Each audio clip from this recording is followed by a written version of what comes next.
Hello, and welcome to the virtual Scandinavia House for Jonas Mekas, Filming Independence, Lithuania and the Collapse of the USSR.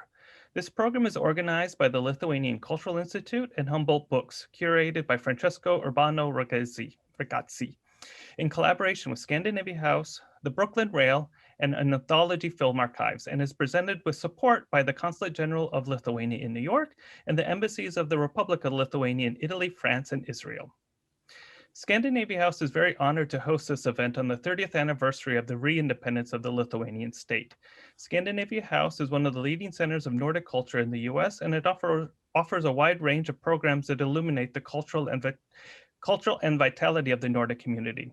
Since the ties between the Nordics and the Baltic countries are so close, we have been presenting Baltic events at our physical location in New York and in a virtual setting, which includes the New York Baltic Film Festival and the Nordic and Baltic Oscar Contender Series, which is happening now.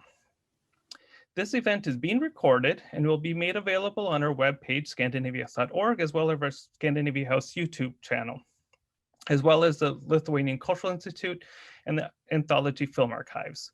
Audience members are welcome to submit questions to the panelists in the chat box located at the bottom of the Zoom screen. Now it is my great pleasure to introduce our great partner and collaborator, Grażyna. Sorry, Grażyna. I can't say it, my apologies, who is the cultural attaché at the Consulate General of Lithuania in New York. Please welcome Grażyna. Yeah, thank you, Kyle. And I'm Grażyna Michnevičiūtė. So sorry. Yeah, it's okay. Welcome everyone to the webinar on this historic day. January 13th marks 30 years after the tragic and courageous struggle that led the Lithuanian people to regain their independence. Two international online panel discussions are dedicated to Jonas Mekas and his last book, which retraces those events from a personal perspective. Titled Lithuania and the Collapse of the USSR, the book originates from a movie by Mekas, which is at the same time a precious historical document and an important piece of avant-garde cinema. When I was rewatching the film Lithuania and the Collapse of the USSR, it brought me back to the January 13th events, and once again reminded me what was happening across the Atlantic. Today, looking back to the events that happened 30 years ago, I realized how all of us in Lithuania were brave and unstoppable in our fight for independence. No one was afraid, as the hunger for freedom was our driving force. And we were enormously lucky to have an incredible, strong leadership that was committed to their decision. I'm very happy that today at this webinar, we have a very special guest, the first head of state of the Republic of Lithuania, Professor Vytautas Landsbergis, who was at the epicenter of our struggle for the independence. Landsbergis described Jonas Mekas' film and book with the following words: Lithuania became part of the American life for some months, for 1 year, for 2 years, and Jonas took it into his evidence, into his camera. Jonas comes as a reminder, and thus present Lithuania as a reminder. Lithuania is a little reminder of every great things. I want to thank my colleagues, Lithuanian culture attachés in Paris, Rome, and Tel Aviv for their collaboration to make this very special online event. And now I would like to present the moderator of this panel, Dr. Juozas Kazlas. He is an independent political analyst and lecturer. He received his doctorate in political science from Yale University, taught in academy and worked 14 years in the Balkans and Ukraine as a senior official of the OECE and the United Nations. Juozas has been an active member of the Lithuanian American community in New York since the early 1980s. So I'm giving the floor to Dr. Juozas Kazlas.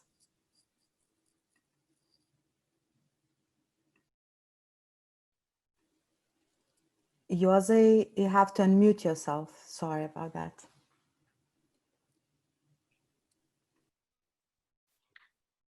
Unmute myself. All right. Can you hear me now? Yes? All right. Thank you, Grażyna.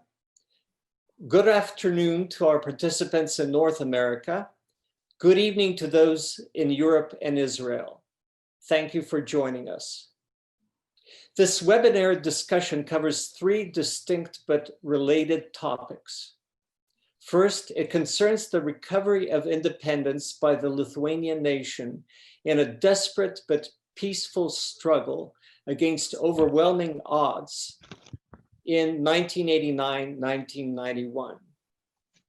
The background is that Lithuania and its Baltic neighbors, Latvia and Estonia, were occupied by Soviet troops in June of 1940 because of a secret agreement between Hitler and Stalin.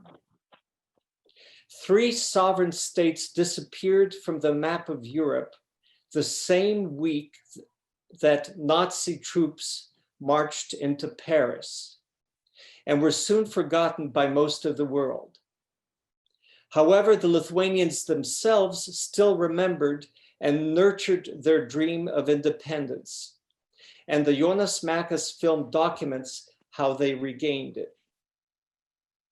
The second topic is that our meeting today takes place on the 30th anniversary of the January 13th, 1991 confrontation between thousands of peaceful Lithuanian protesters and elite Soviet troops who took over the radio and television center and the TV tower in Vilnius. 14 Lithuanians died and 500 were injured, beaten, shot at point-blank range, and crushed under tank treads. But it showed Gorbachev that any attempt to quell the independence movement by force would be met by mass resistance, and it would destroy the hopes of reforming the Soviet system. Third, the focal point of this meeting is the filmmaker Jonas Mekas and his film, Lithuania and the Collapse of the USSR. Born in Lithuania, subjected to German forced labor during the war, Jonas Mekas arrived in the United States in 1949 as a young man in his 20s. He settled in New York and became a filmmaker, movie critic, poet, artist, theoretician, and the acknowledged, quote, godfather of American avant-garde cinema, unquote. More than one commentator has used this exact phrase. It was his vision that created the Anthology Film Archives in New York City, a showcase and repository for avant-garde films. Most of our panelists knew him and will share some insights about the man and his work. Speaking of our panelists, we have a group of really interesting people with a fascinating variety of interests and achievements in different fields. I will start by introducing Una Mekas. Una is the daughter of Jonas Mekas. She is a doula, which I learned a few days ago, is an advisor to mothers both before and after the birth of the child. She's a childbirth educator, a student midwife, an actor, director, writer, literacy advocate, women's health advocate, mother, and general lover of the planet. She's also the chair of the Board of Trustees of Anthology Film Archives.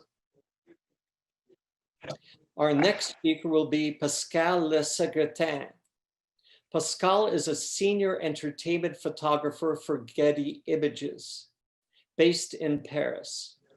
In 1990, he started working for Sigma Press and was sent to cover the events in Lithuania. Next, we have Francesco Urbano Ragazzi. Francesco Urbano Ragazzi are a curatorial duo, both of them named Francesco, which worked closely with Jonas Mekas and edited his last book, Lithuania and the Collapse of the USSR. Francesco and Francesco have also curated this two-day event. Finally, Giovanna Silva is a photographer and publisher. She founded the publishing house Humboldt Books in 2012, and she is their editor-in-chief, the directing editor. She published Lithuania and the Collapse of the USSR by Jonas Mekas. Our first speaker will be Professor Vytautas Landsbergis. Is the professor here? Yes. Professor Vytautas Landsbergis was the leader of the Lithuanian independence movement and the first head of state of the reborn Republic of Lithuania. He has many talents and interests, and among them he has written 20 books on politics, history, and music. So I would like to now start with our first speaker. His topic will be to start, Professor Landsbergis will start the discussion with some thoughts concerning the struggle for Lithuanian independence, which the film portrays, and their deeper significance. Professor Landsbergis, please. Thank you. Hello for everybody. As we are talking about Jonas Mekas first, and what was Lithuania for him, and how Lithuania became a content of his spiritual life presented to Western world or to entire world, I could risk to note that Jonas had two friends of heart. One was very big, fascinating, and sometimes ugly. It was the entire world, especially the political world, the world of politics. What was not in somebody of Mekas, Jonas Mekas, but Lithuania was there. Lithuania was captive nation for decades after the Soviet occupation in 1940. And then in the late 80s and to the beginning of 1990, Lithuania became to go out from this captivity, using his own resoluteness and the historical chance of weakening of Soviet Union as empire of evil. And Lithuanians went to demand that what was stolen should be given back. The stolen was our liberty and our statehood.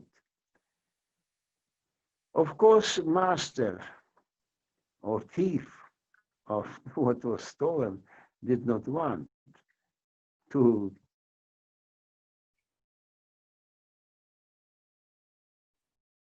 give back. And finally, massacre of January, exactly 30 years ago. So it was a crossing point for both friendships of heart of Jonas, the entire world and the little native country Lithuania. As those both lines crossed maybe most impressively in this great film of him about Lithuania, about liberation of Lithuania and collapse of the Soviet Union. But what he presented,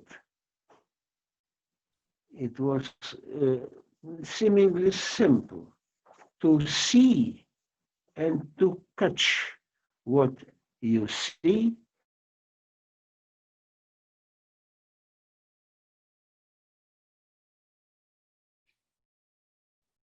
the life of Lithuania in the world of changes, whose world changes. Of course, what Lithuania was striving for was entire restitution of the independent statehood. And it was an instinct and power of life itself. As Jonas was absolutely pro-life all his own life. And as he loved Lithuania, he enjoyed so much. He could say, enjoy, look. But what was running away in a moment from TV screens, he got an idea to catch it, to fix it on film. And therefore, from this little event, what in global scale looked a little, event of Lithuania, became the world event. And Jonas made it possible to look, to see, to feel, and to be in. It is again an important moment for any arts and creation, to be in, to be participant. And maybe to the big question, to be or not to be, what is to be? It is being participant.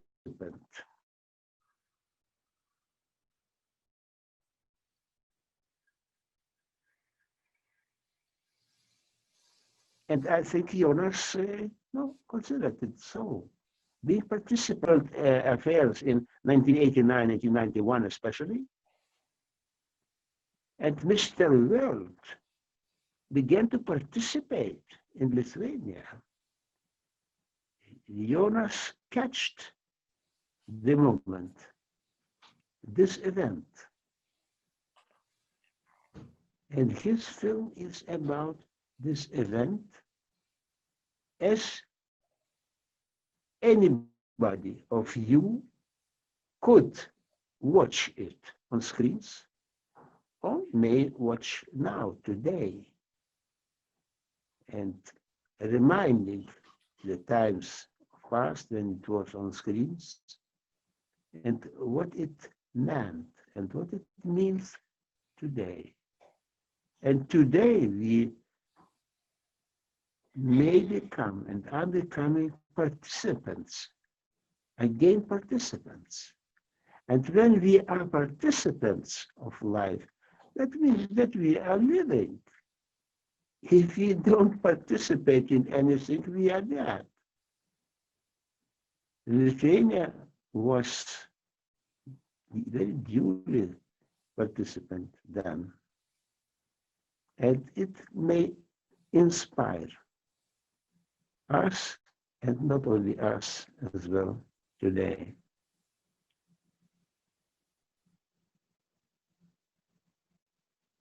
There's some points what I could say, and maybe if we are talking more, maybe something more to say.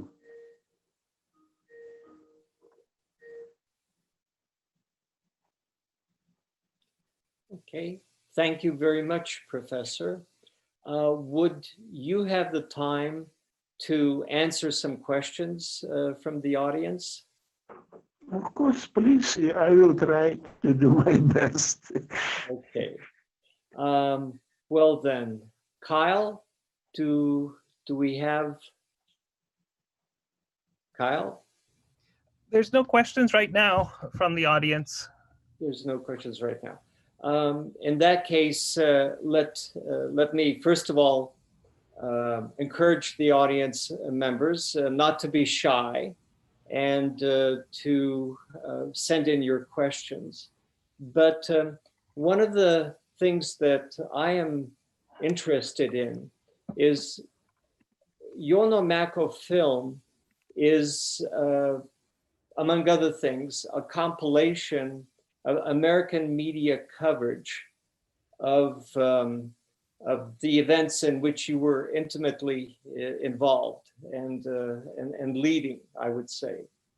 How would you describe how it looked, or were there any things which you think media cannot capture, which were very important, very dramatic, that stay in your memory, and where you say, well, this is very good coverage, but they didn't catch something that I think is very important?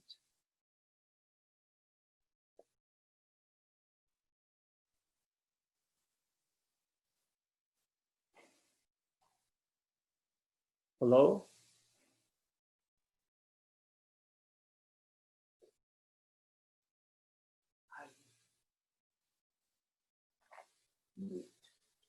Is it mute? No, I'm unmuted.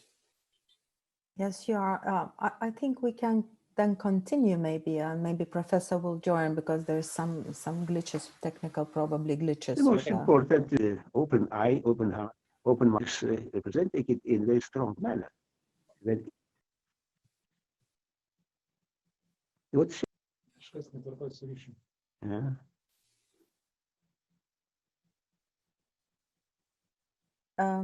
Maybe we should continue then with the panelists, and then Professor maybe can join later with the answers to our questions, right, Jonas?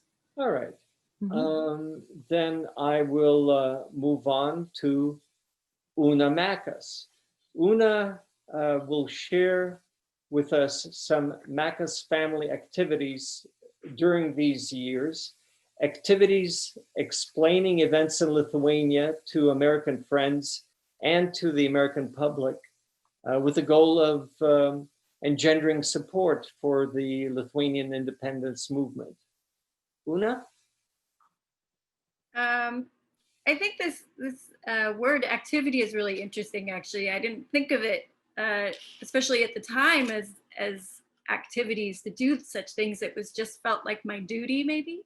I think one of the reasons I was asked to speak today, other than being Jonas's daughter, is that Grażyna found a poster that I had made in high school. I was 16 at the time of these events, urging all of my high school peers to support the struggle that was happening in Lithuania and the other republics.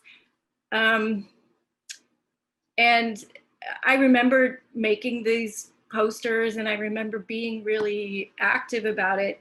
But it was as an American of Lithuanian heritage, but it's a very interesting word, activity. But like the professor said, you know, if you don't participate, you're not alive. And I think that's one of the things that I really got from my upbringing, was this idea of participation. And it's interesting that when people talk about Jonas Mekas, they call him a filmmaker, and he always said, I'm not a filmmaker, I'm a filmer. And there's a difference, because he was observing. And this film, out of a lot of his films, this is a really good example, is that he was simply observing and just recording, and being a participant by recording. There's a couple things in the book that I also wanted to read from as these examples of being this participant, and also our activities are, or just, you know, how it was to be an American or an immigrant in the United States in 1990, and him especially as a displaced person coming, but then having his own life and restarting in the United States, and reaching out to these new people who may not have known about what was going on. So the first thing I want to read from is this telegram that he sent to Professor Landsbergis when he was voted the president of Lithuania. This is a confirmation copy of the following message. Mes su jumis, we are with you. Yes, And it's signed by Jonas, Allen Ginsberg, Norman Mailer, Robert Rauschenberg, Hermann Nietzsche, Peter Kubelka, Raymond Abraham, Schult, and some of these people are people who were born in Europe, Richard Foreman, and Yoko Ono. And so there's a copy of this telegram in the book, which I think is really great. It's just like this example of the far reach that he had and how he was able to really rally people. So at the time, I didn't know about this telegram. I mean, I was 16, so I was reaching out to my young friends and he was reaching out to these people. And it was all in solidarity. And, you know, solidarity is really important. And I think I got that from him. It's very interesting to be doing this. This telegram Yeah. is surprising for me. And now, I did not know about it. Maybe it missed me. But now, thanks to your book, I see that wonderful telegram of solidarity and support for newly rebirthed Lithuania. Thanks for it. Jonas sometimes had good ideas, no? Yeah. Yeah, and really radical ideas. He collected some friends. Yeah. Made this telegram. Yeah. And it's a really interesting group of people to put together, you know. Yeah. But he reached out to his friends and he said, we have to do this. We have to send our message of solidarity.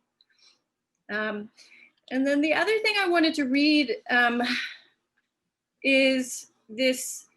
This is a copy of it.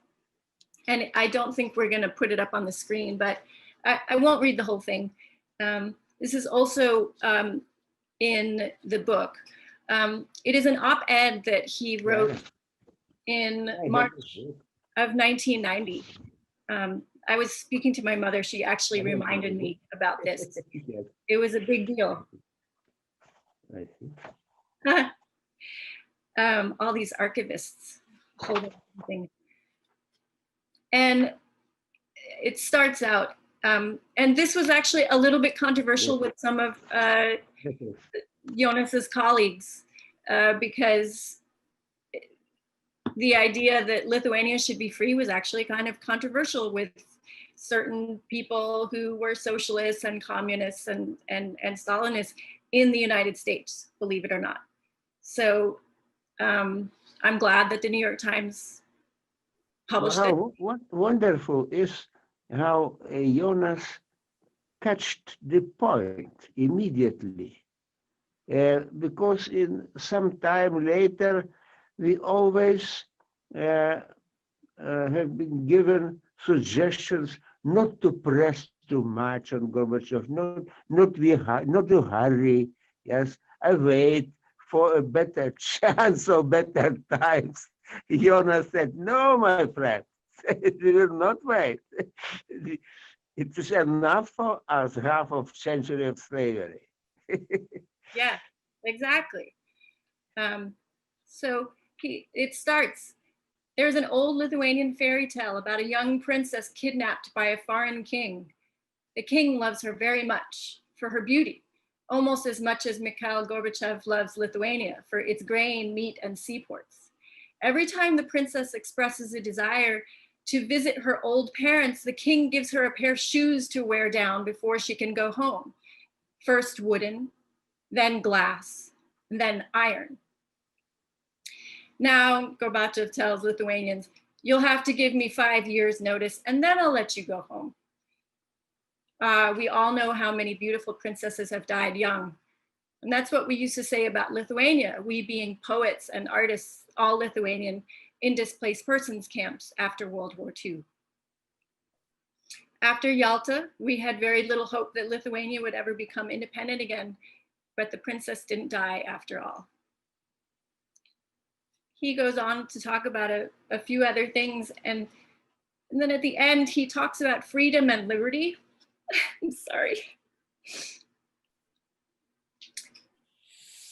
For Germany, for France, Stop for crying. Japan, for the US, Stop, ended stop in crying, 1945. Una. Oh, I cry about everything. It's just the way humans should be, right? So, but not for Lithuania. The war in Eastern Europe is ending only now. Can you imagine what this means, a 50-year war? But I have been free for years.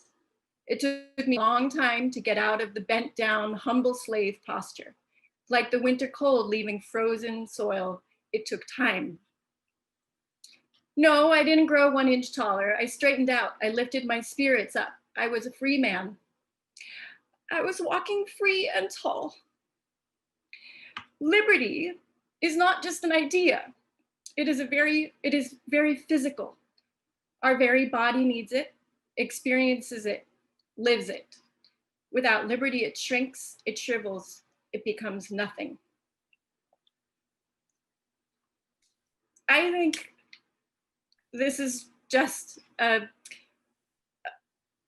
all-encompassing, just this one piece. I mean, my father wrote a lot of stuff in his life, but I think that it really encompasses what he was about. And, you know, we're talking about this film that he made and the book that is based on it and these events that took place, but they're all interconnected and his work is all interconnected.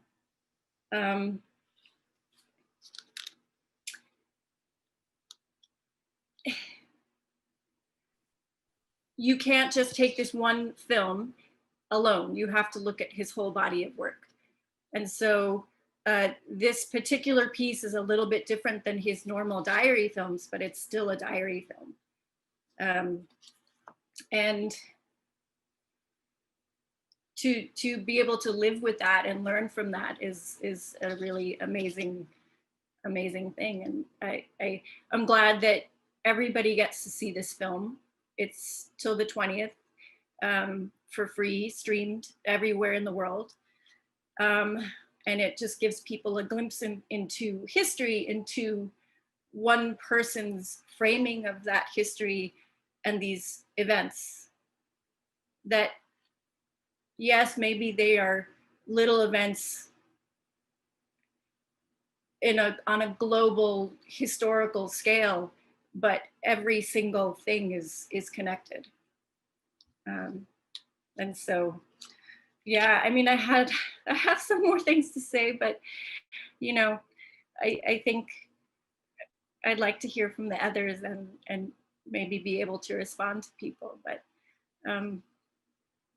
yeah, the film in itself is just another little piece of work and a displaced person's expression.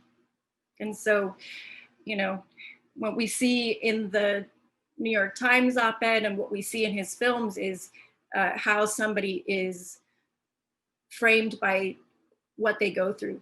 And so, you know, him as a displaced person and him experiencing being thrown out of a country that doesn't exist anymore and to come to a new country, this all really feeds his body of work.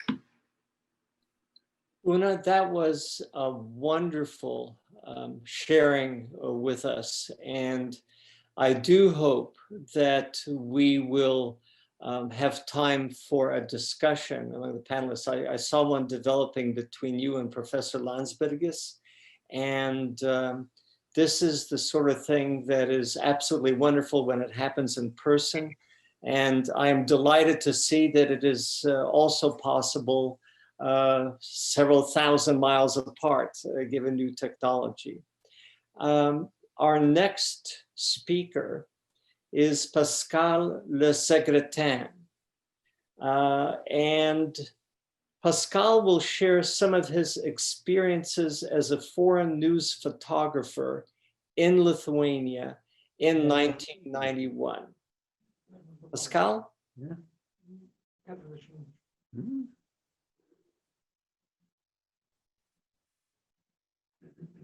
Yes, good evening, everyone. Can you hear me? Yes. Okay. So thank you for giving me the opportunity to share with you my memories on this very tough period for Lithuanian people. And so I'm going to tell you how difficult it was at that time, back to this time 30 years ago. Being a photographer from the West and traveling in the Soviet Union was not an easy thing. So we have all to remember that there was no direct flight between Paris and Vilnius. So we had to travel from Paris to Moscow, then we had to go to Ministry of Foreign Affairs, just to meet people and say what we're going to do in Soviet Union. So I had to go and ask for the permission to go to Vilnius, and so I got the permission, and I took a flight from Moscow to Vilnius on this day, the day where people died in the television tower. So unfortunately, I arrived there late because my flight was delayed in Moscow for 5 hours. So I arrived in Vilnius. I was lost. We all have to remember that there was no internet connection. There was no social media at all. And CNN was just about to start. So I had no news, and the only news and source of information I had was the radio in the taxi on my way to Vilnius from the airport. And the taxi driver told me, well, are you a journalist? I said, yes. From where? I said, Paris.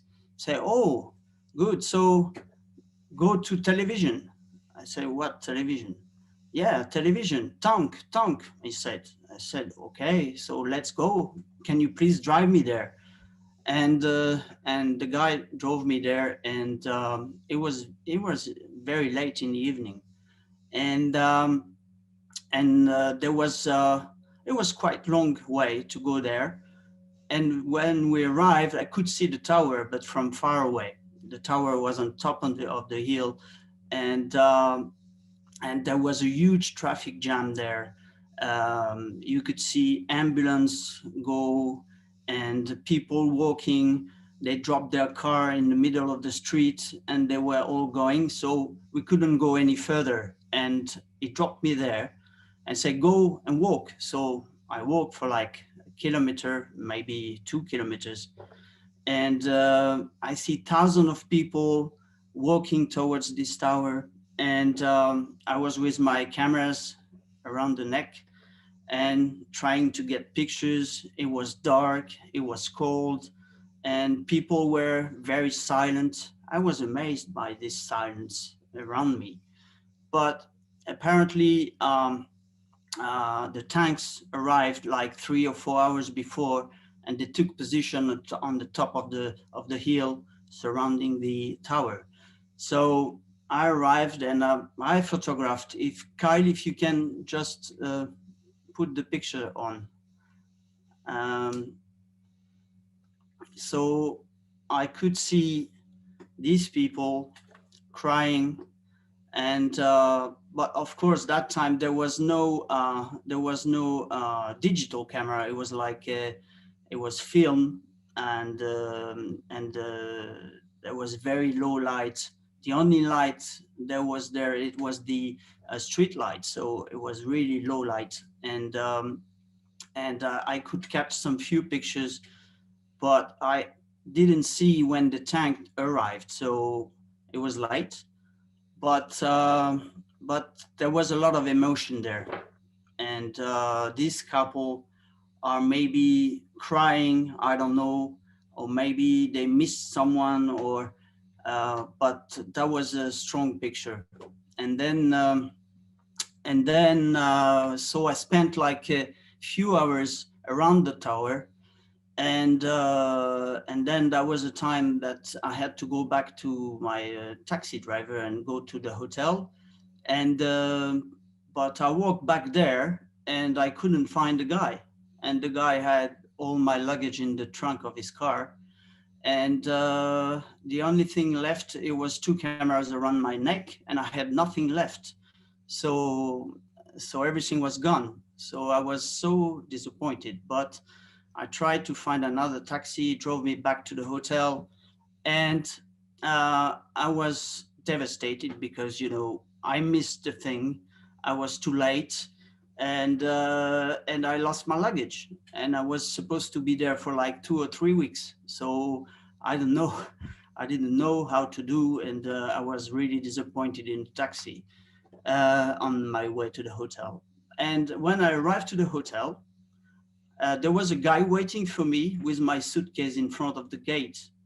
And that was the taxi driver. He knew that I was in this hotel, and he brought me everything back. So I was really happy, and I can say that there is some very honest people in Lithuania, because the guy could have taken away and stole my luggage, but this guy was really cool. So yeah, and then the second picture, so yeah, I had like 1 or 2 hours sleep, and then I said, well, I missed the story when I arrived, you know, because I was late, and I had to go in the next morning around the tower to see what happened.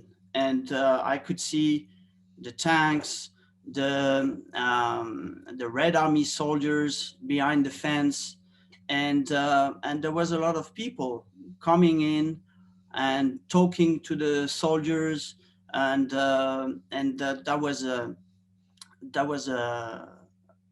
was you know, good to show that the tanks were there.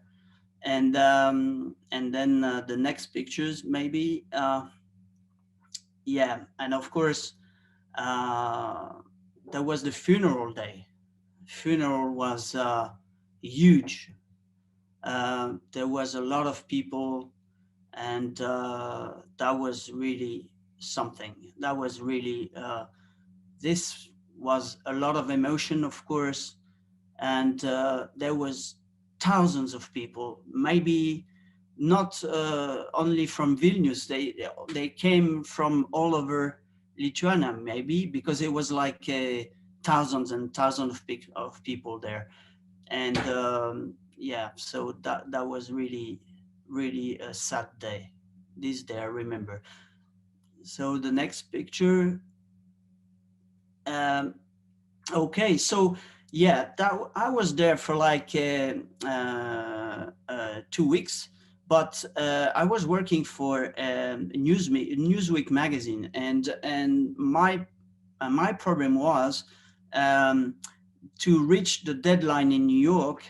I had like only 3 days to shoot pictures in Vilnius, because at that time we had to send the rolls of film through a passenger to Moscow, and then someone had to care and put the envelope to the Paris, to the flight to Paris. So I had only 3 days for me. There was only 3 days to shoot, to show the situation. So I've seen this barricades here around the parliament. And so, yeah, I had only Monday, Tuesday, and Wednesday to work before I sent the packet to New York. So next picture. So then I had very few hours sleep during this trip, I remember, because there was, I mean, you had to be everywhere at the same time. There were so many things happening. So you can see here people gathering around the parliament, making fires, because it was, of course, during winter time and it was really cold. It could be maybe minus 15 at night. So I remember these people sitting around fires and singing. They were all singing. That was really, really impressive. Yeah, and next picture. Yeah, again, the young people gather with the whole people. Everybody was there, everybody. So everybody was there and sitting around fires and yeah. Next picture. So I went back around the tower station, television station, and there was a lot of people, you know, bringing flowers, and yeah, a lot of people came to this tower to, you know, commemorate that night where 15 people were killed and lost their lives for liberty. So yeah, so next picture we can see, oh, that was in the parliament. So the parliament was,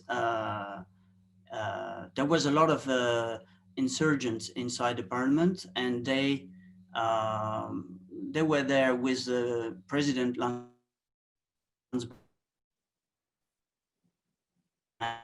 They all were with, you can see sandbags, you can see hunting rifles, and I slept there for like through 2 or 3 nights, I don't remember exactly, but yeah, and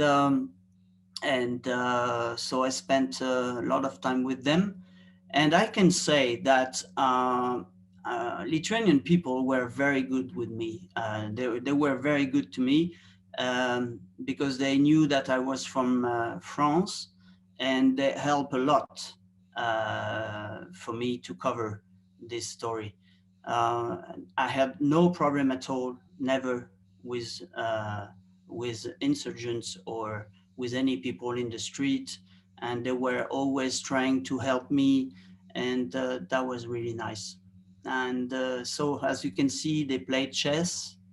By the time Mr. Landsbergis was maybe playing chess with the Kremlin on the 3rd floor.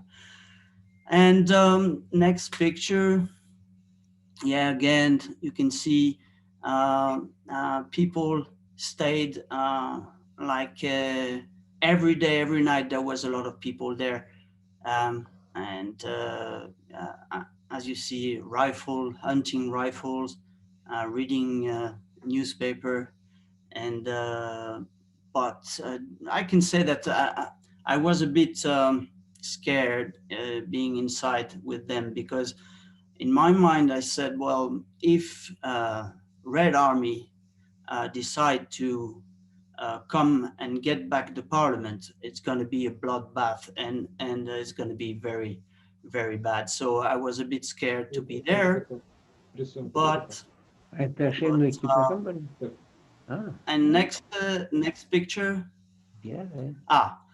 And this was taken during my second trip to Lithuania with French Minister of Foreign Affairs, Roland Dumas. So it was in August 91. And yeah, so I traveled with the minister, with the French minister, and he came to congratulate Mr. Landsbergis. And next picture. Below. And Mr. Landsbergis with his wife and his grandson, which is now Minister of Foreign Affairs in Lithuania. Okay, Grażyna. Okay. Okay. Minister. Yes. So Wonderful. That's it. That's wonderful. Thank you, Mr. President.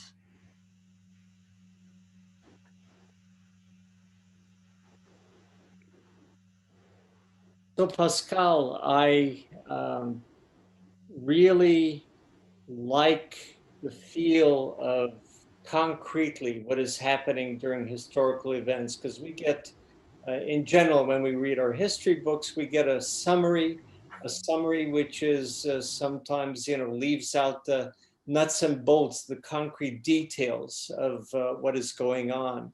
And you, as an active eyewitness, have given us a real feel for what it was like to be there on the day that we are commemorating today, on January 13, 30 years ago. So thank you very much for that. Thank you, my pleasure. Profesoriau, ar jūs turite gal kokių dar komentarų, kur norėtumėt pasidalinti? Nu, tiesiog komentarų čia gali būti daug labai.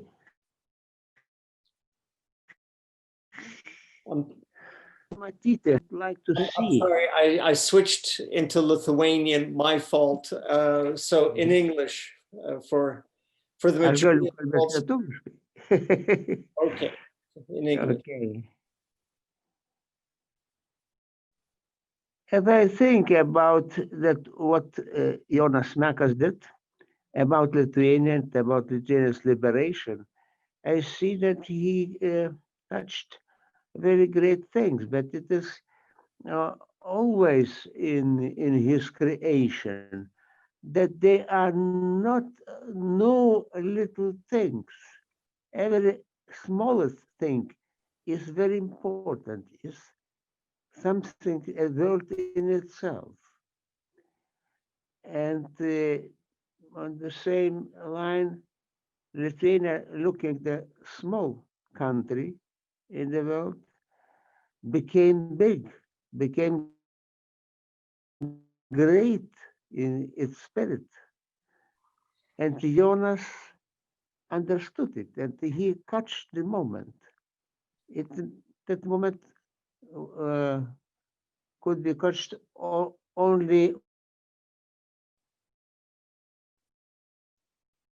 once in our life.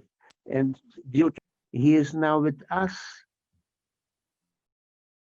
I am very grateful for him, and I enjoy his being today with us. His eye, his heart, his mind is in that film, seemingly only catched by camera. But it's much more.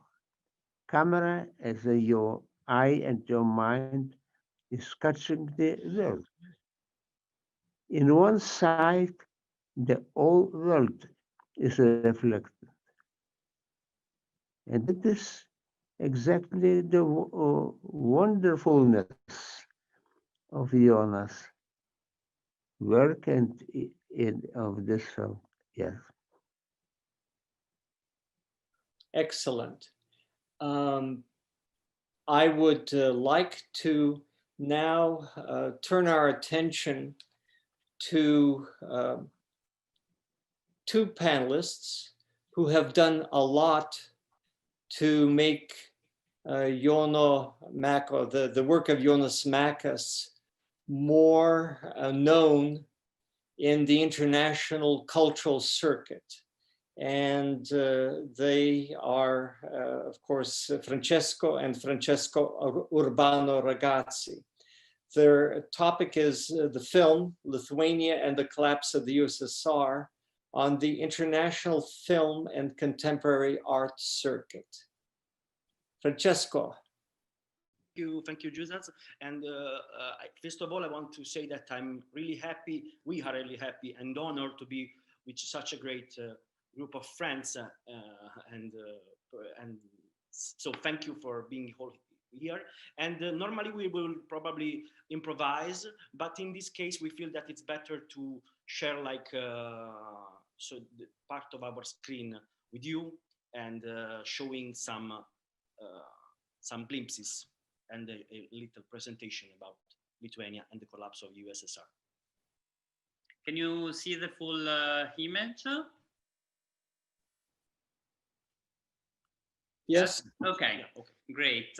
So, as you also said, we would like to give just a little framework about Lithuania and the collapse of the USSR. And I would like to start our presentation with a question that seems very easy to answer, but it is not. And the question is, what is Lithuania and the collapse of the USSR? If you read the image on your screen, apparently it's easy to answer. A motion picture by Jonas Mekas. But first of all, it is a series of images that Jonas Mekas filmed on his TV screen from his apartment in Soho, New York. Those images captured the fight for the independence of Lithuania through the newscasts which aired on American TV between 1989 and 1991. Almost 20 years after being filmed in 2008, those images were then edited in a motion picture lasting 4 hours, 44 minutes and 14 seconds. The film is now available also on the Anthology Film Archives website, free of charge until the 20th. So I encourage you to watch the movie. It will be an amazing experience. But on the same year, so again in 2008, the same footage was presented with the same title as a quartet, a 4-channel video installation that splits the movie into 4 parts, which randomly recombine. Jonas also listed all the main characters appearing in the movie on a small leaflet titled Playbill. Here, Jonas describes Lithuania and the collapse of the USSR as a classical Greek drama. The big faces of the politicians appearing on screen seem to him like ancient gods. The people protesting on the streets were the chorus, the collective conscience of society, and Professor Landsbergis was the hero of the play. Then in 2018, Lithuania and the collapse of the USSR materialized in a photographic series composed of 15 film stills. Finally, in 2018, Lithuania and the collapse of the USSR became a book by Jonas Mekas, we curated for Humboldt Books, a book that includes the full transcript of the entire film. And this is important because, as you know, Jonas never wrote a proper script for any of his movies. As Una said, Jonas simply reacted to life with his camera. So the book is also, in some sense, the first script ever written by Jonas Mekas. Lithuania and the collapse of the USSR is all of these things. A historical document, a movie, a video installation, a photographic series, and a book. It has a history that spans, a history, or better, a life that spans from 1989 to 2019. And this says a lot about how Jonas Mekas worked and how temporality is an important feature to understand his artistic practice. It also says that for Jonas, images were free to live and to travel from one medium to the other. In this sense, Jonas has to be understood not only as a filmmaker, but as an artist who contributed to invent contemporary intermediality. The first project we worked on with Jonas was titled The Internet Saga. It was presented in 2015 on the occasion in conjunction of the Venice Biennale. And thinking about that project today, we still think that one cannot really understand today's internet without knowing Jonas's work and artistic practice. Well, if you even watch all these portraits collected from Lithuania and the collapse of USSR in the back, you can't, I mean, it's hard to not associate them to our grids of portraits on the grids of Zoom. So some way Jonas is with us, like imagining this kind of landscape. And coming back to the film and to the book and to this intermediate artwork, Lithuania and the collapse of USSR is not just a collection of found footage. Is just as the transcription of the book is not the dragging and dropping of the film onto paper. As in all Jonas's diaries, the process is not mechanical. It's the physical screen capture of an ongoing story. It's the participation to its making through filmmaking. Jonas will say it's a kung fu cinema, reacting with the camera to real life. The personal transcription of the facts into new facts. This is not a ready-made, but I will say a daily made, a continuous act of reappropriation. You can feel Jonas's hand, the noises of the studio in Soho, the children, the wife, someone coughing, and sometimes the battery of the camera about to run out. And we don't know if Lithuania will gain back the freedom, if the USSR will fall, and the battery will resist. We don't know what it will be. Some way, like Jonas Mekas, we are displaced. Like him, we are watching the Lithuania from very far, via the TV screen and the distorted signal, from New York, where an exile that began in 1949 has become everyday life. And day by day, moment by moment, together with Jonas, we see what happened. We are watching life go by, as he will say, and it's interesting. Watching and film the present is for Jonas, and maybe for all of us, a way to be present. Present to himself, present to ourselves, present to the world, to history. A way to be present to the present. And projecting the images in a movie, in a photographic series, in an installation, in a book, in a view, in a speech, is like rewriting them and keep moving them. It's reverberating their present in a continuous present, in a perpetual avant-garde, which make the present present again, and again, and again, and again. So the diary becomes a book, a film, an exhibition. The little story becomes history.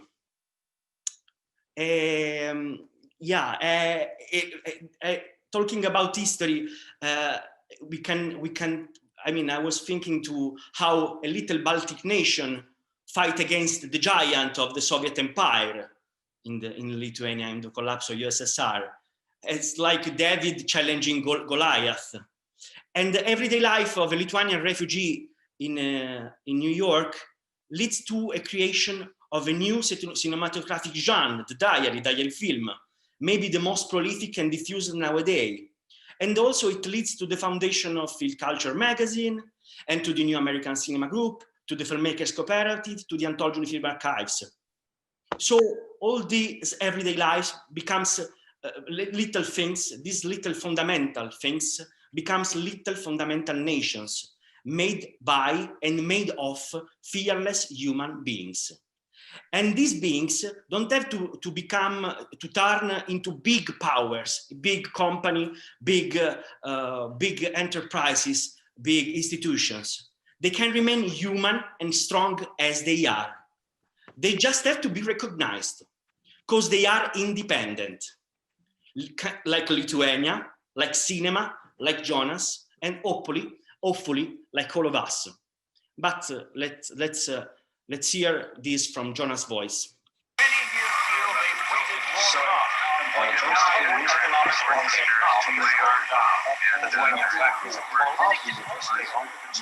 It's not exactly resistance. What happened in Lithuania in 1990, 89, I think the people created, they ignored the Soviet system and they started their own system and ignored completely. So it's not the same as when the independent filmmakers in the 60s started their own film distribution. That if Hollywood, if commercial filmmakers do not like our films and they do not want to distribute them, we will create an alternative distribution center, filmmakers cooperative, and we'll ignore them and we'll go our own way.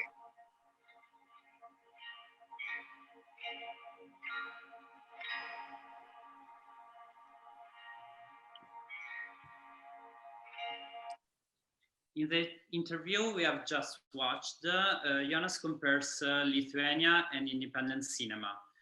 And I think this analogy should be taken seriously because it somehow appears again in an earlier movie by Jonas, Birth of a Nation from 1997. In the movie, we see 170 portraits of independent filmmakers taken with a Bolex camera between 1965 and 1996. Here, again, independent cinema is described as a nation being funded. At this point, we need to ask, what is a nation for Jonas Mekas? What is Jonas's political philosophy? We don't have to forget, indeed, that Jonas studied philosophy since he was very young. In modern philosophy, there are two ways of explaining why humans gather together in a society. The first theory of the first theory is the one elaborated by Thomas Hobbes, who explains the birth of society through fear. Humans, despite being essentially individualistic, are obliged to reunite because they fear other animals, they fear natural forces, and they fear even other humans who might be stronger than they are. I think Jonas discarded this idea completely. The second theory is the one formulated by David Hume, who openly criticized Hobbes on the basis of what the philosopher considered evidences. Hume observed that humans are able to enjoy each other's company, to cooperate in view of a common interest, to take care of their children for a longer time compared to other animals, to feel friendship. In one word, Hume observed that humans are capable of sympathy, which means they are capable of recognizing themselves into someone else. It is precisely this sentiment of sympathy that pushes them together in a society. I believe that Jonas contributed the philosophical tradition that Hume inaugurated.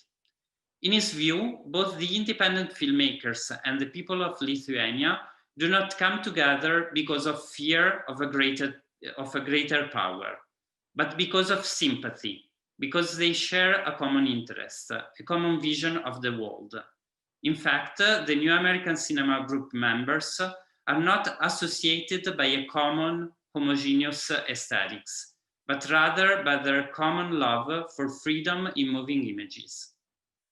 The feelings of fear and sympathy brings me to conclude our presentation thinking about nationalism. Apparently, the name New American Cinema Group defines Jonas's cinema in nationalistic terms. But if you think well, the New American Cinema Group was not American at all. It included displaced persons like Jonas himself, migrants like Peter Kubelka, women like Barbara Rubin, Shirley Clark, or Stormday Hirsch, queers like Gregory Markopoulos and Jack Smith, proletarians, people excluded from the American society. Jonas's idea of nation is therefore anti-nationalistic, and this is true both for the nation of the independent filmmakers and for Lithuania.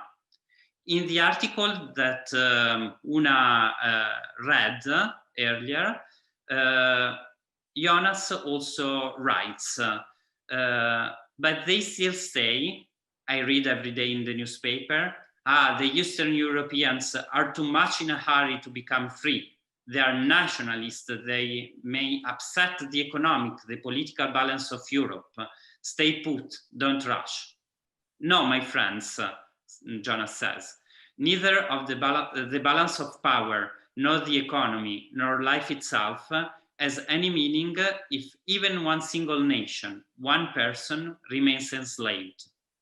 Only when there is total and absolute respect for the individual and for the freedom of every country, of every culture, can the world then call itself civilized. Thank you.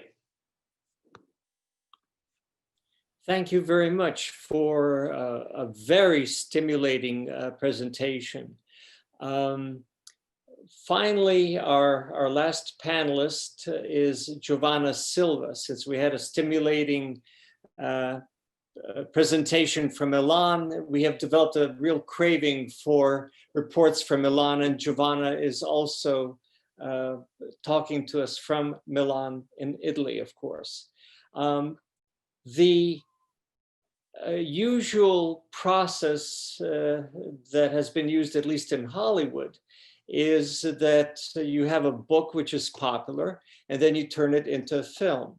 Well, Giovanna will be talking about turning a film into a book, and that is the film by Jonas Mekas, Lithuania and the Collapse of the USSR.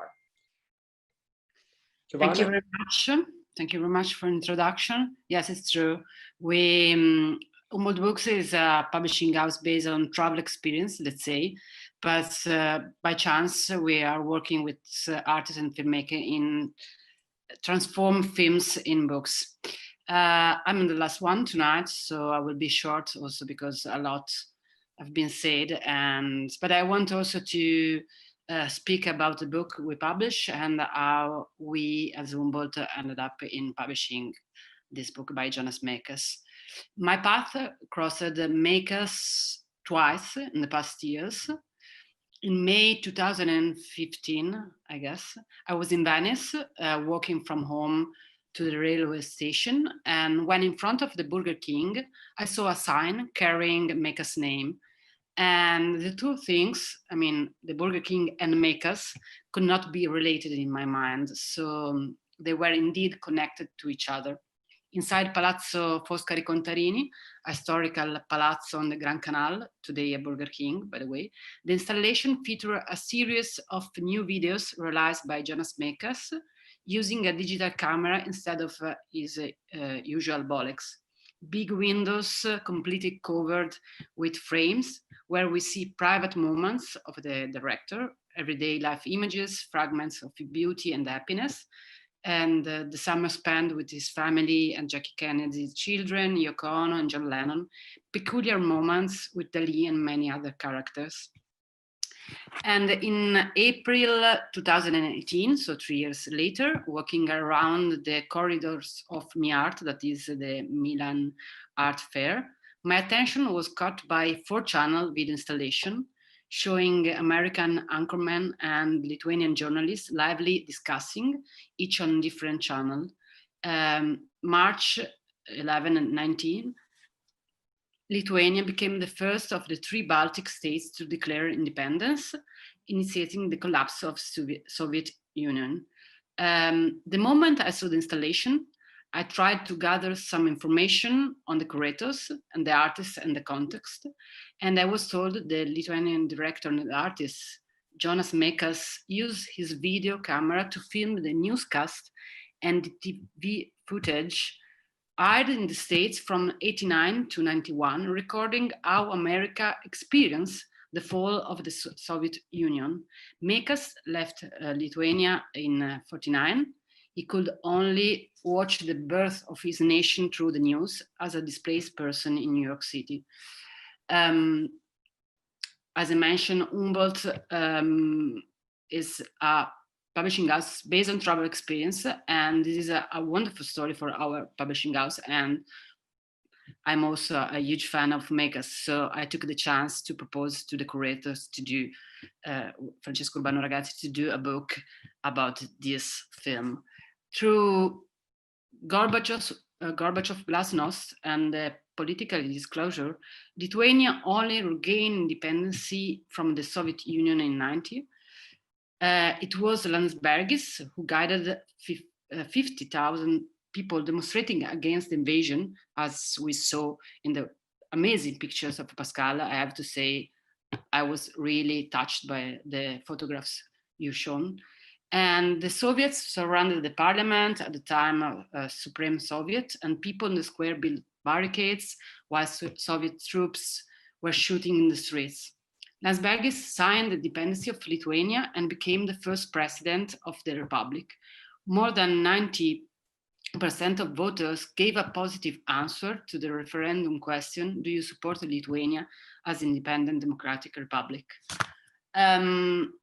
I realized so that the two exhibitions, for that I mentioned also Venice, were both curated by Francesco Urbano Ragazzi. And when I decided to approach them and manifest my desire to publish a book about Mekas' work on the collapse of Soviet Union, after a year, maybe more, of teamwork and several edits, with the fundamental help of Lithuanian Cultural Institute, we finally published the book exactly 1 year ago. It was January 2020. We thought that we would present the book all over the world. Unfortunately, 2020 was not the best time for doing book launches, but here we are. And we were supposed, by the way, to present the book in 11th of March in last year, so the anniversary of the independence, but unfortunately it was not possible. Transcript 4 hours, 44 minutes, 14 seconds, Lithuania and the collapse of the USSR, contain a full transcript of the 5-hour-long film, showing the key events of the figures and opinion being voiced on those crucial days.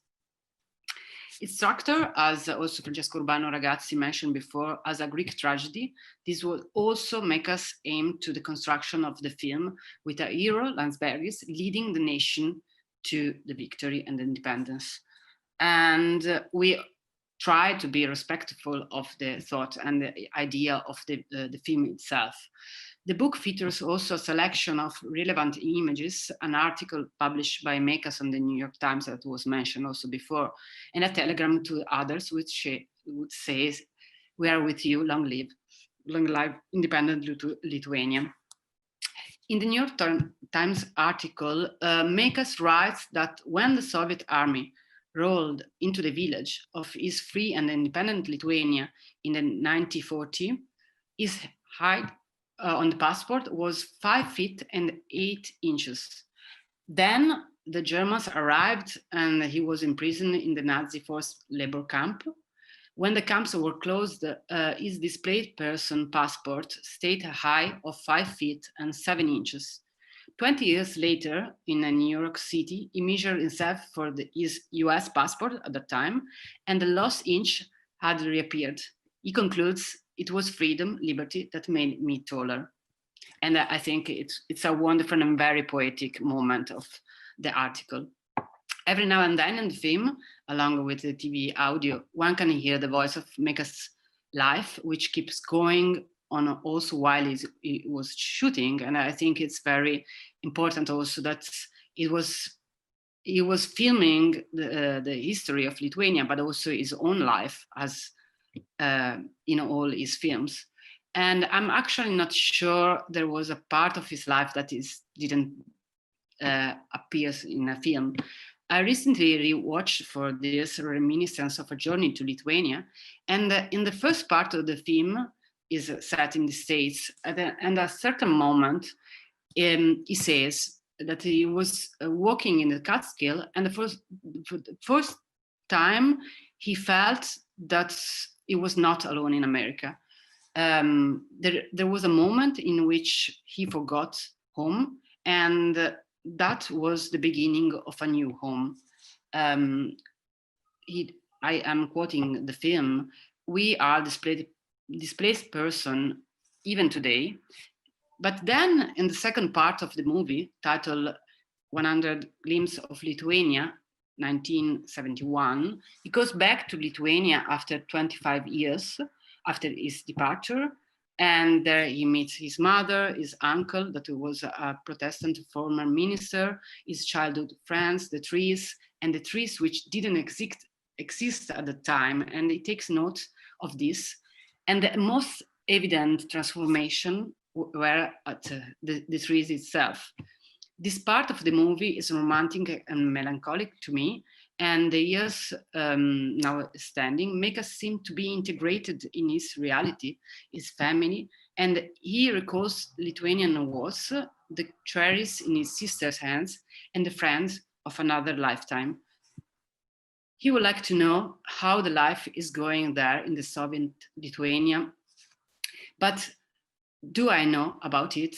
Is asking himself, because of course for the last 25 years he was in the US.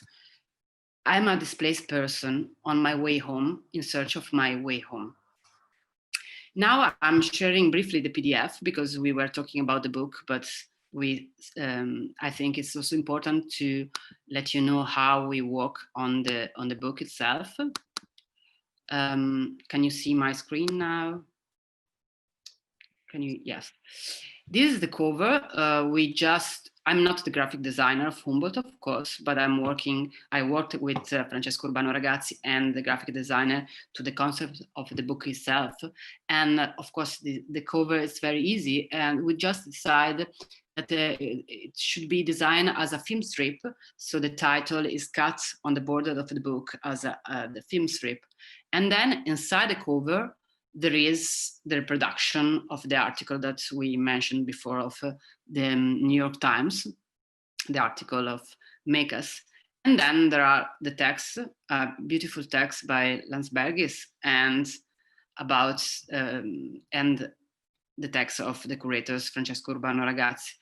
And then I think the most important thing we did was to understand altogether. It was really a teamwork made by Francesco Urbano Ragazzi, Sebastian Mekas, and us as an editorial team, how to structure and to transform a film in a book. That is not easy, because I think always that a book should be something different from the film, but should be also respectful. So in that case, we had a film that was on 4 screen. Here, we have all the transcription of all the comments and all the anchorman speech and everything, and images from the videos.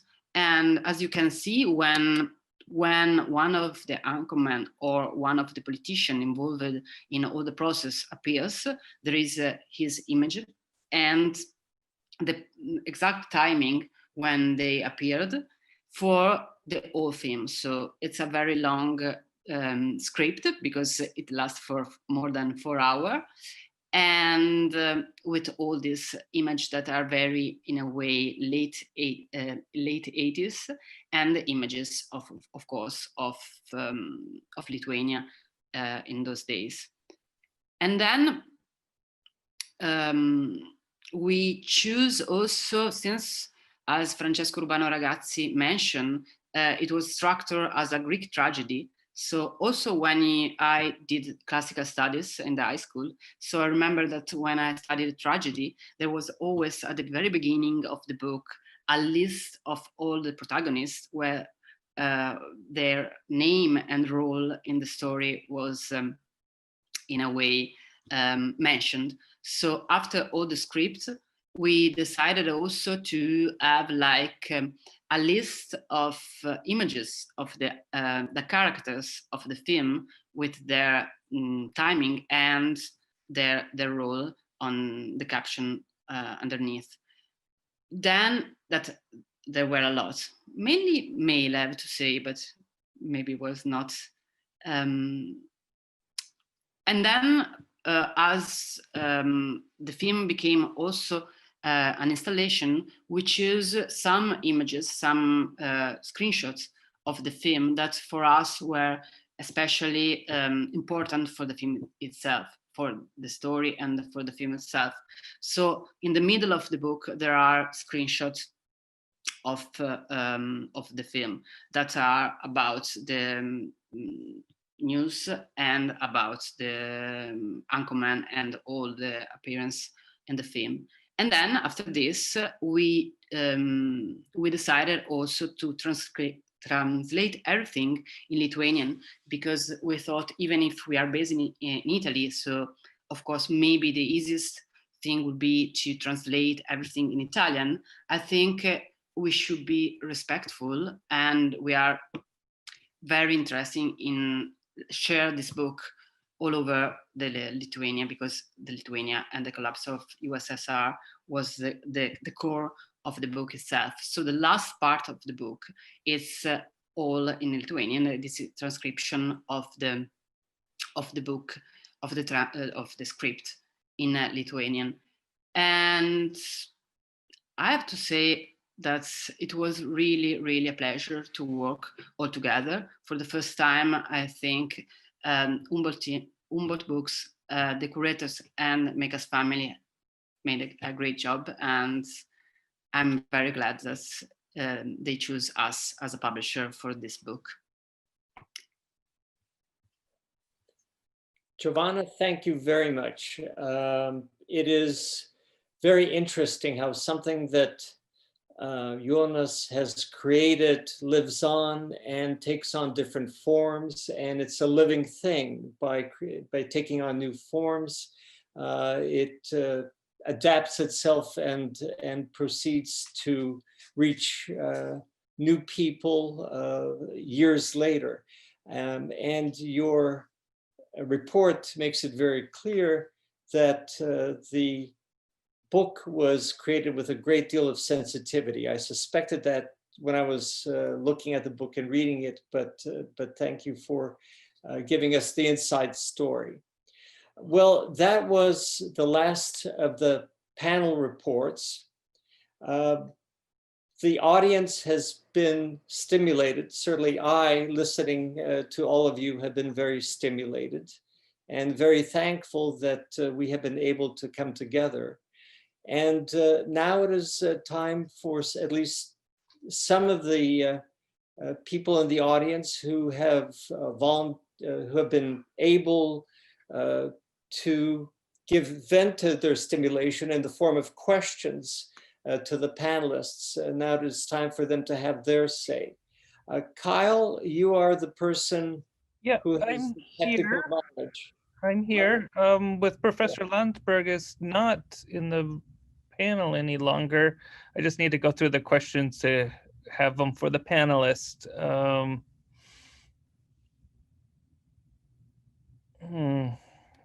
Sorry, there was a lot of questions for him specifically. So, and also there is some for Una, I think, and also for Francescos at the end. Can I just respond to something that I heard after I spoke? I think it was, I don't remember who said it, but I was just reminded that I wanted to say, I never realized how important these January events were to my father until much, much later when he made the film, and probably even now more so, even than when he first made the film. You know, when you're living with somebody who's always filming everything, you don't think about what they're filming sometimes. And he was dedicated to filming this every single night. I mean, it's not like streaming things now. It's, you know, you had to sit there and it started at 7, and if you didn't make it, you missed it. And so he would sit there and he was so committed. And I don't think I was aware of that until actually this week when I was preparing for this panel. So I think it's really interesting that, you know, people talked about the displaced person that he was, but that he was still so tied to the place where he was born, because how can you not be? And so that, you know, I wanted to make that clear that this was a huge deal for him. How could it not be to sit there and film that every day over 2 years? Maybe not every day, but yeah. Well, here's a question for the panel. And she is wondering if one can make generalizations to the collapse of the USSR and the recent January 6, 2021 occurrence with President Donald Trump in insurrections, hence the merging of the United States Republicans and the Democratic parties. Anyone in the panel? Well, am I the only person, Juozas, you're also American Lithuanian, yeah? So Yes. we are the two Americans that might be more affected by the recent events. And since you're the political analyst, it may be interesting to hear what you have to say, but I would be, you know, of course it came to my mind, but at the same time, I don't know if we really need to talk about those events. Well, what I see is a great deal of difference between the uprising in Lithuania in 1989, 90, and 91, and what has been happening now in Washington. What was happening in Lithuania was based on the will of the vast majority of the Lithuanian people. And they were trying to get the rule of law restored. And that is about as far as I'm going to go now, because I don't want to irritate who knows what percentage of our audience. So that's my opinion, and those who disagree with me, forgive me. Well, here's a more better question, I guess, for the panel. How did Jonas feel during his lifetime while Lithuania was occupied? I understand he loved Lithuania and he cared for those who went through those hard times, but did he feel any guilt or something because of leaving Lithuania in other people's hands? Una, this would be for you. Yeah, I'm not sure if it's fair to speak for him, even though I'm part of his family. I'm his daughter, but I think that there's enough that he wrote about in his memoirs and even in the op-ed that makes it clear what was important to him. And I don't think he ever forgot about the people he left behind. I think that's clear in his writings and his films. But I would never speak for him. I do know in general that when some of us who are Lithuanian Americans who grew up in America, or the older generation that left during the war, when they returned to Lithuania, there was, at least among some people, and including, close friends, relatives, the thought that, well, you left and we had to stay here and suffer. What's true is true. However, I also think that one should keep in mind that it was not a piece of cake for the people who left. People of Jona generation were involved, were in German forced labor camps, or went through all sorts of other terrible experiences, which did not end when they came to America. There were extraordinarily difficult times to start a new life. So that's one thing. And then the other thing is that some of them had no choice, because they knew they were on the KGB in those days was known as the NKVD, on the NKVD list of being deported to Siberia the very same week that the Nazis attacked the Soviet Union. And so to stay in Lithuania after the war would have meant immediate deportation and quite possibly death. So there are all these factors that one has to keep in mind when discussing that particular topic. Kyle? Yeah, here's a question. We're more asking for comments. They love the idea of the book from the film, and it makes the ideas and the context available to those who do not wish to devote 4 hours of watching the film. She's asking for any comments on that. Is reading the book easier or more helpful, or, you know, merging the two or separating the two mediums to present the ideas better from the book? Francesco, would you perhaps like to deal with that? Yes. The difference between the experience also from Giovanna, of course. First of all, we want to say watch Jonas's movies, even if they are long, because it is an amazing experience. It's one of the best experiences I have in my life. Really a psychedelic one. It's an experience that's something that really changes you. To pay attention to images and even forget about your body for so long. It will be a very interesting experience. So I encourage you to watch this movie, but also other movies. Coming to the book, I think it gives you the opportunity to be more analytical. Grażyna, for example, told us that she was watching the movie and at the same time reading the script while watching to be sure to catch every nuance of the talk in the movie. So I think it's a good tool, let's say, to understand the movie, to study, to dig deep, both into the movie and into history. Yeah, I have to also to say that at some way it was difficult because the book started with Jonas. It was with us. We discussed the idea in Paris, and then we had to deal with this without him, we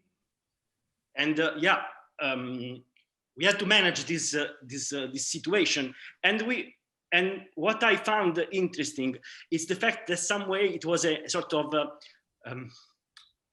how can I say? It was a sort of the team that we created, the friendship of the team was very important, and it was like the heritage of Jonas itself. Okay. I would just like to add one thought, and that is the environment today for the viewing public is somewhat different from the environment when Jonas first made the film. And I refer, of course, to binge watching. There's so many people who will sit and watch 10 hours of a television series at one sitting. And I agree with you that watching Jonas Mekas film is surprisingly easy and pleasant and pleasurable and stimulating. Giovanna, did you want to add something to that? Whoops. I watched the film for the first time at the MIARTA, as I mentioned before, and then I went through the film many times because since Humboldt Books is a very small publishing house, I remember that summer when we started the process of transforming the film in a book, I had to rewatch the film to take all the screenshots in low-res to send to Francesco to have back the high resolution. And as an editor, probably people that work as an editor knows, sometimes you go through books or films without understanding the meaning of the film, but with more like a kind of a work in mind. So I watch the film in a very different ways every time I rewatch the film. For the first time, because I was interested in Mekas. For the second time, because I was interested in the history of Lithuania. And the third time, because I had to edit the film to do the book. I think books and films are two different things. And I think Francesco were right. The film is more immersive, but if you want to have like an analytic and, I mean, really going through all the script, maybe you should read the book. So are two different things. Of course, the concept of the book was based on the film itself, but of reading and watching is something different. I think Two different things. Easy to say. Thank you very much. We are approaching the end of our reserved time on Zoom. Kyle, is there one question remaining that absolutely needs to be asked? No, I mean, I think what we should do now is talk, this is the first of a two-part webinar. So if someone wants to mention what's happening tomorrow, that would be great. I think our audience would like that. All right. Well, the second panel discussion in this series will take place tomorrow, January 14th. The topic is Refilming History as Subjective Media Archaeology. The title itself already grabs me. It will again take place at 1 p.m. New York time, which is 7 p.m. in Rome and Paris and Milano, and 8 p.m. in Vilnius and Tel Aviv. And you register for it by going to the Brooklyn Rail site. So I would like to thank all the panel members and the audience. This has been a truly memorable event. I am so happy and so grateful that you have participated. I also want to thank the inventors of Zoom and the other technologies which permit the creation of events such as this one, bringing together panelists and audience members from 3 continents. And we sat here, we shared interesting, stimulating information, and we became, at least temporarily, a little mini community. So thank you very much. And before, sorry to cut you off, before we go, where can you purchase the book? Where's the book available? You can buy online from our website, and we are mainly distributed in Europe through Idea Books from vice versa. So you can find, I think, easily online, because we don't know where exactly in Lithuania bookstore is available. So I don't know if it's the right answer, but it's true that I'm copy paste also the web page of a publishing house, so you have the direct link to this. And perhaps we will find a way to get the information to the people who have signed up and left their emails with the organizers of this event. So one way or the other, we'll make sure that anyone who is interested will have the opportunity. Okay. Thank you very much. Well, thank you very much. Take care. Have a good evening, and let's stay in touch. Yeah, and if I can add the last very moment, I just want to thank everyone who helped to happen this event. And also there are so many wonderful comments on the chat that I was reading also, and for Una and for Pascal, and everyone is waiting for Pascal's book now with the images from Vilnius, and everyone was so touched by Una's openness and this very kind of sentimental way of talking, and not being afraid to be sentimental, and not being afraid to be open and talking about what happened to us, all of us. So thank you everyone, and we're looking forward to see you tomorrow. And maybe Francesca's want to add something about the tomorrow's panel, because we have a really great panelists. And then Jonas will finish up this. Yes, tomorrow's panel will be entirely dedicated to Jonas Mekas' work. So we will be more focused on his artistic practice, always starting from Lithuania and the collapse of the USSR. The panelists will be Lukas Braziskis from New York University, Kelly Taxter from the Jewish Museum, Avi Lubin from Israel, and Philippe Alain Michaud from the Centre Pompidou in Paris. So I hope you will all join us tomorrow. Okay, thank you. And thank you all very much. And thank you. Work. And unless someone has something that they absolutely need to share with us, I hereby declare the session closed. Thank you very much.